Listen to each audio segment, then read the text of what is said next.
Chapter 7 Tragedy Strikes.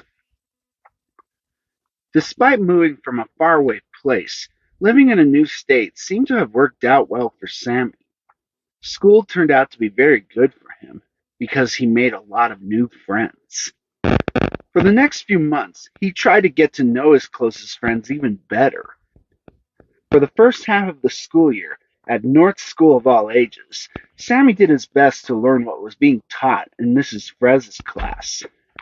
The teacher was always grateful whenever Sammy did something kind for her, and it made a lot of the other kids try to follow his example. But one of them didn't feel like doing anything nice to any teacher because he never liked other people. Sammy had tried several times to make friends with Spike, but nothing seemed to work. Besides school, Sammy got to go to a lot of fun activities with his new friends. They showed him around town. In September, they went to the Scarecrow Festival. It was Spike's favorite event because scarecrows are his thing. There were some of Sammy's friends, however, who didn't come to the festival, probably because they were busy with their families, or maybe because they didn't just like scarecrows.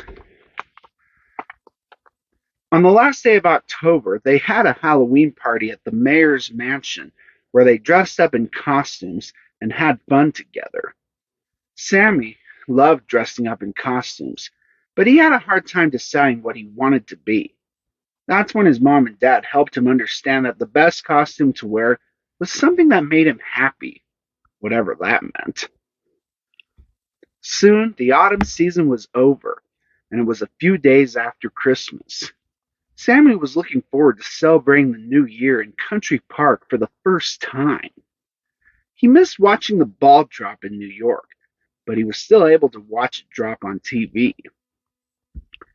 On New Year's Eve, Sammy was playing a little game on his tablet while Lucy was sleeping in her baby swing. "What are your New Year's resolutions, Sammy?" asked Senny, who was sweeping the kitchen floor. Sammy paused the game on the device and looked at Senny. "What are New Year's resolutions?" asked Sammy. "It's resolutions, dear," said Senny. "It's some plans that you want to achieve when the new year begins, and they can help you become a better person inside and out." "Oh," said Sammy. "Well, mine is to be kind to everybody around me." "That's a good one, Sammy," said Senny. "Do you have any?" asked Sammy. "I want to try to be a good mother to you and Lucy." "But you are a good mother," protested Sammy. "Thank you, Sammy," said Senny. "But you should know that I'm not always great at being a good mother, just like I'm not always perfect at being kind to other people." "Why not?" asked Sammy, surprised. "Because at times, whenever things don't go exactly the way I planned, I start to feel a bit sad, and I don't feel like doing anything kind. But until I decide to show more kindness to other people, I find it hard to let sad times go." "I don't quite understand how that works," said Sammy. "But that is good to know. I hope that doesn't happen to me." "I hope it doesn't either, honey," said Senny. "But you just never know when or how life will turn out." "Well, I don't know," said Sammy, shrugging his shoulders. "When is the ball going to drop on TV?" "At midnight," said Senny. "I hope your father will be home before dinner." "Why do you say that?" asked Sammy. "I heard on the news that there's a big snowstorm coming in," said Senny. "What's so bad about that?" asked Sammy. "It's just snow." "It's not safe for people to be driving to and fro," said Senny. "Fro?" asked Sammy. "It's short for from," explained Senny. "Now can you please help me clean up?" "Okay," said Sammy, turning his tablet off and setting it carefully on the TV shelf. "Maybe my other resolution for the new year is to be off the electronics and be more helpful with the family," he said with a smile. He headed toward the kitchen to help Senny. "Oh," said Samy with a smile. I'm just glad you're a good boy. She ruffled his hair with one hand while holding her broom with the other. You make my life so much easier. Thank you, Samy. A few hours later, it was getting dark and snowy outside, and there was still no sign of Jimmy. The snow started to fall in big white flakes. Samy wanted to go outside, but he felt way too worried to be going out in the cold. Where's Dad? Asked Samy. I thought he was coming home before dinner. He should have been on his way home by now, sighed Senny as she put the last dish in the dishwasher. He might just be stuck in rush hour traffic. That happens a lot on a day when work is over for people, answered Samy confidently. She nodded her head silently, but she knew that rush hour had been over for more than an hour. She was really starting to worry. You might be right that he should have been home by now, said Samy. Can we just put on a little bit of TV while we're waiting?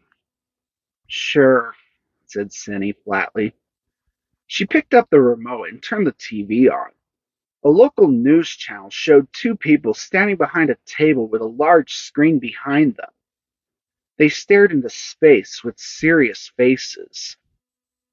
We have reports of a tragedy that happened in Salt Lake City, said one of the voices. There have been multiple car crashes near downtown, mostly fender benders, some with injuries. But breaking news reports a huge accident with fatalities near the town center. We just received some disturbing footage from traffic cams in the area. Senny crept closer to the TV, partially blocking Sammy's view. Mom, called Samy, move over. I want to see. But Senny didn't move. She was staring in shocked silence at the screen. Mom, said Samy nervously, what's going on? He slipped to the carpet and crawled around his mother's legs and looked up at the screen. He saw ambulances and fire engines with their lights flashing like crazy and reflecting off the fallen snow. Police cars were blocking the roads from other oncoming cars. Right in the middle of it all, there was a semi-truck laying on its side, which was scary enough. But the thing that Samy could not stop staring at was the scrunched up, mostly still red car. Was it his dad's car? He just wasn't sure. That looks like Dad's car, said Samy, pointing at the damaged car. Does that mean that Dad is on TV? I hope not, responded Senny. Her words and lips shook a little. She touched the power button on the remote and the TV shut itself off. After an hour of watching, Senny made desperate phone calls and text messages for Jimmy. The doorbell rang, and Samy raced to the front door. Two men in blue police uniforms were standing at the doorway, while a white car with red and blue lights on top stood waiting impatiently at the curb. Hello, son, one of the men said seriously. Is your mom home? Yeah, said Samy uncertainly. He turned his head the other way and called. Mom, there are two cops at the door. What's going on? Oh, no, she moaned. Senny quickly came to the door and saw the police officer. Are you Mrs. Kind? One of them asked. Yes, Senny whispered. Then she lifted her head slowly and looked them in the eyes. Is this about my husband, Jimmy? We're sorry, ma'am, said the other officer kindly. He was in a car accident, and he didn't make it. His eyes closed briefly as he let this information sink in. I'm so sorry to tell you that your husband is dead, Mrs. Kind. Senny sank down to the floor as her eyes spilled over with tears. Mom? Asked Samy concerningly. Oh, Samy, she moaned.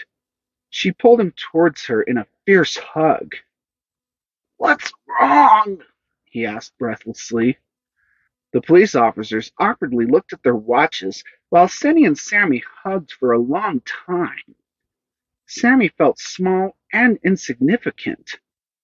Finally, the police officers shuffled their feet on the snowy doormat. Samy looked straight out into the snowy night. I just want to go back out and play in the snow, he thought. Why is Mom being so weird right now? It's New Year's Eve, and Dad should have been home by now to celebrate the last night of the year. Mom, he asked again softly, what's wrong? When is Dad coming home? Seny just sobbed and squeezed Samy tighter. Mrs. Kind, asked one of the police officers, we need you to identify the body at the county morgue right after the holiday. We're so sorry for your loss, said the other. He slipped a card into her clenched hand behind Samy's back, and they left.